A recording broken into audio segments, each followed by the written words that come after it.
alacakaranlığında düşlemişim seni. Tut ki rüyalarımı bölmüşsün, ne çıkar?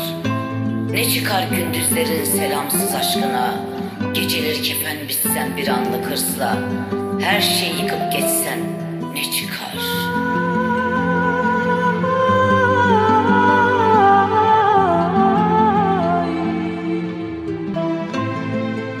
Tut ki bundan böyle unutmuşum seni.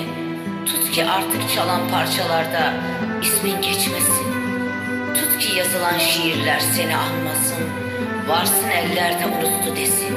Ben seviyorum ya seni, sen sevmezsen ne çıkar? Sen sevmezsen